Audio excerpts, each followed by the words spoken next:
गुरु प्यारी सात संगत जी, सभी को प्यार भरी राधा स्वामी जी।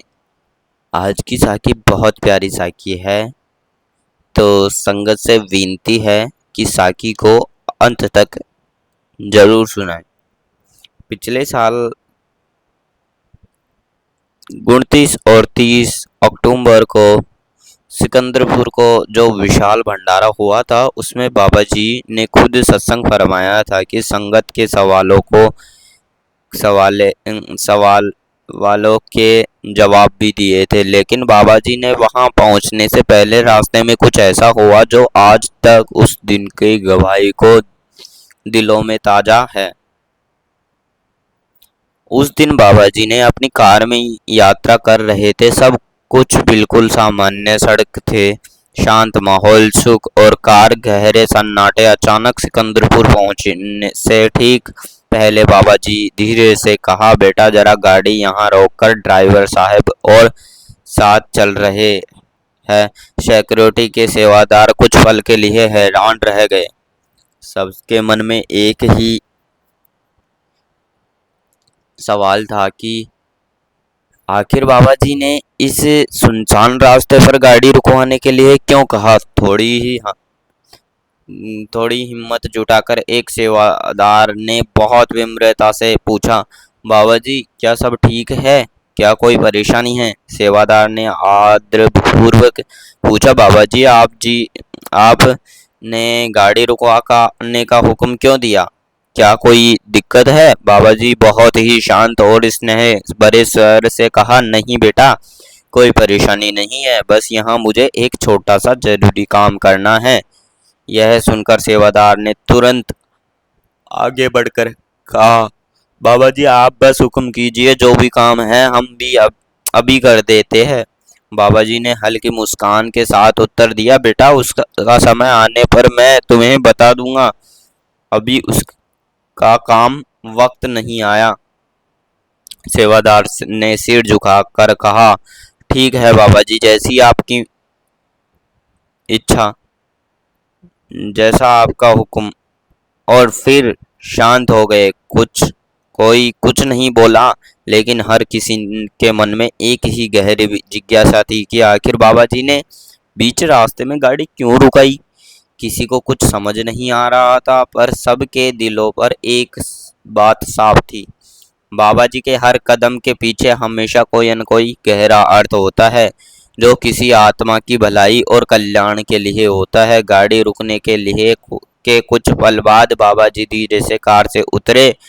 उसके साथ सिक्योरिटी और कुछ नजदीक के सेवादार भी पूरे आदर के साथ पीछे चल पड़े। सड़क से थोड़ा ही हटकर एक कच्चा रास्ता था, सुनसान, शांत और पेड़ों से घिरा हुआ।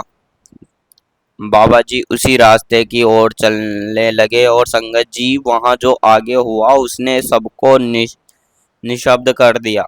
बाबा जी उसी कच्चे रास्ते पर धीरे धीरे आगे बढ़ने लगे। मैं भी उनके पीछे चल रहा था और मन ही मन सोच रहा था कि आखिर बाबा जी का सुनसान पगडंडी की ओर क्यों जा रहे हैं। थोड़ी दूर चलने के बाद सामान्य एक बहुत पुराना सा घर दिखाई दिया, जिसकी मिट्टी की दीवार थी जगह जगह से टूट चुकी थी। छत से टप टपकती हुई धूल और जर्जर दरवाजे पर मोटी परत जमी थी। देखकर साफ पता चल रहा था कि यह घर बहुत गरीब इंसान का है। बाबा जी बिना कुछ कहे सीधा उस घर के दरवाजे तक पहुंचे और बहुत नरम हाथों से दस्तक दी। कुछ पल बाद अंदर से एक बुजुर्ग बाई बाहर आया। उसके हाथ कांप रहे थे और आंखों में धुंधलापन था। पहले तो अपने बाबा जी को पहचान नहीं पाया, लेकिन जैसे ही उसने ध्यान से चेहरा देखा, उसके चेहरे पर एक श्रद्धा और आश्चर्य दोनों के भाव एक साथ उड़ पड़े। वह कांपते हुए हाथ जोड़कर बोले, हे सच्चे बादशाह, आप मेरे घर आए, मेरी तो झोपड़ी ही आज धन्य हो गई है। इतना कहते ही उसकी आंखों से आंसू झरझर बहने लगे। उसकी आवाज कांप रही थी, पर दिल से आ रही थी। बाबा जी ने बहुत प्यार से उसकी ओर देखा और धीमे स्वर से बोले, माई कोई मैं कोई कैसी है। माई कैसी है? माई ने सिर झुकाकर जवाब दिया, हे सच्चे बादशाह, मैं भी ठीक हूँ। बाबा जी मुस्कुराए और बोले, बहुत समय बाद तुझसे मुलाकात हो रही है। माई कही, बार बार मन हुआ कि तेरे पास आ जाऊं, लेकिन मौज ऐसी चली कि आने का समय ही नहीं बन पाया। थोड़ी देर रुककर बाबा जी ने फिर नरम आवाज से पूछा, माई तू यहाँ अकेली रहती है क्या? माई ने सिर झुकाकर धीरे से कहा, हाँ सच्चे बादशाह, सब बच्चों की शादियां हो चुकी है। अब सच में अकेलेपनों से बस गई है। अपनी जिंदगी व्यतीत कर रही हूँ, यह अकेली रहती हूँ। बाबा जी ने बहुत करुणा से उसकी ओर देखा और बोले, माई, बड़े महाराज जी ने मुझे तेरे बारे में बताया था। कोई कई सालों से मन में था कि तुझे मिलूं, पर आज मौज ही है यह अवसर दिया है। माई यह सुनकर हैरान रह गई। उसकी आंखों में विषम था। वह बोली, क्या बड़े महाराज जी को मेरे बारे में पता है? बाबा जी ने हल्की सी मुस्कुरान के साथ उत्तर दिया, हाँ माई, उसे सब पता है। उन्हें बताया था कि एक माई है जिसे डेरे की और मेरी बहुत सेवा की है, जो हर पल सिमरन में लीन रहती है। और यह सुनकर माई की आंखों से आंसू रुकने का नाम ही नहीं ले रहे थे। बस वह रोती रही, और कभी कृत्य से, कभी प्रेम से, तो कभी अनकहनी भाव से, जो केवल सच्चे भक्त के हृदय से होती है। बाबा जी कुछ क्षण तक उसे देखते रहे, फिर बहुत स्नेह से बोले, माई अब तू यहाँ अकेली नहीं रही, अब तू इस टूटी झोपड़ी में रहने की जरूरत नहीं है। माई ने भोलेपन से कांपते आवाज से पूछा, बाबा जी, अगर मैं यहाँ नहीं रहूंगी तो कहाँ जाऊंगी? यही तो मेरा घर है। बाबा जी ने प्रेम और बड़ी दृष्टि से उसकी ओर देखा और बोले, माई तू अब मेरे साथ चल, तेरे रहने का पूरा इंतजाम सिकंदरपुर कर दिया गया है।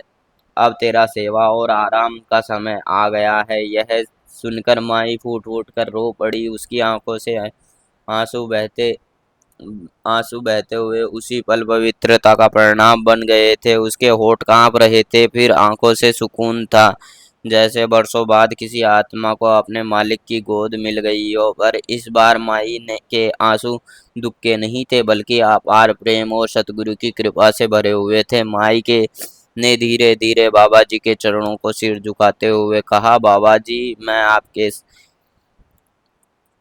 आपके साथ वहां नहीं जा सकती। बाबा जी ने स्नेह भरी दृष्टि से उन्हें देखा और शांत स्वरूप से बोले, माई, वही बात फिर कह रही है कि कई बार मन हुआ कि तुझे मिलने आ जाऊं, पर मौज ऐसी रही कि समय ही नहीं मिला। पर अब बेटा जान ले, जो सच्चे दिल से मुझे याद करता है, उसी की पुकार मुझ तक पहुंचती है, और जब समय आता है मैं स्वयं उसके पास चला आता हूँ। यह सुनकर माई बेकाबू होकर फूट फूट कर रोने लगी। बाबा जी बेकाबू होकर यह सुनकर माई बेकाबू होकर फूट फूट कर रोने लगी। बाबा जी ने धीरे धीरे उसे अपने सीने से लगा लिया और बोले, माई, तू भी तो मेरी माँ जैसी है। चल, आज तेरा बेटा खुद तेरे लेने आया है। माई के आंसू अब धमके का नाम ही नहीं ले रहे थे। वो शिष्किया के बीच बोली, ठीक है बाबा जी, मैं खुद आ जाऊंगी। बाबा जी मुस्कुराते हुए हल्की सा हंसी के साथ बोले, माई, तू खुद कैसे आएगी? माई संकोच भरे स्वर से बोली, बाबा जी, मेरे कपड़े बहुत मैले हैं और आपकी गाड़ी इतनी साफ सुथरी और सुंदर है, मैं वहाँ कैसे बैठ सकती हूँ? माई ने झिझकताते हुए कहा, बाबा जी, मैं कपड़ों से आपकी गाड़ी खराब हो जाएगी। बाबा जी ने उसका चेहरा उठाया और बड़ी ही कोमलता और स्नेह से बोले, माई, तेरे कपड़े से नहीं, तेरे मन से खुशबू आती है। हृदय सिमरन से इतना पवित्र और निर्मल हो गया है कि अब तेरे अंदर रूहानियत की सुगंध फैल गई है। माई, मेरी गाड़ी में बैठ जा। फिर बाबा जी ने उसका हाथ पकड़कर उसे अपनी कार में बिठा लिया। सारी संगत वहां बाहर भाव विभोर होकर यह दृश्य देख रही थी। कोई बाबा जी की करुणा और माया की श्रद्धा से अनुभूति था।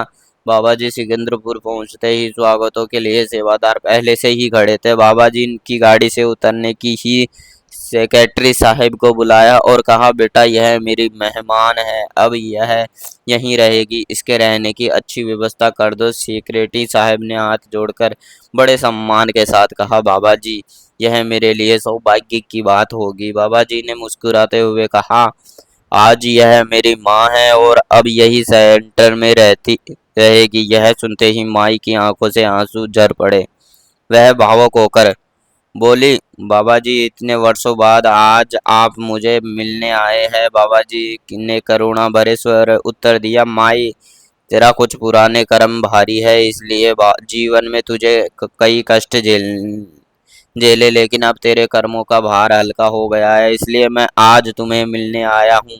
माए सिर झुकाते हुए विनम्रता हुए करते हुए कहा, बाबा जी की जी आप सच कह रहे हैं कि कर्म कभी साथ नहीं छोड़ते। जब मेरे पास धन था तब मैं बहुत अभिमानी करती थी, बाबा जी मुस्कुराते हुए समझाए, और बेटा धन पर कैसा अभिमान, पैसा तो यही का यही रह जाता है, साथ केवल नाम की कमाई जाती है। संगत जी बाबा जी की यह बैसाखी हमें यही सिखाती है कि जो सच्चे दिल से सत्संग जो सच्चे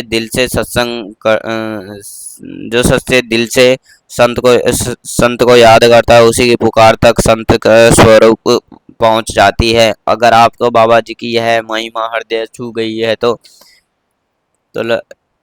आप सभी से विनती करता हूँ कि भजन सिमरन जरूर किया करो, और आपको हमारी यह वीडियो अच्छी लगे तो आप हमारी वीडियो को लाइक करें और हमारे चैनल को सब्सक्राइब करें, ताकि हर रोज नई नई साखी सुनने को मिले। राधा स्वामी जी।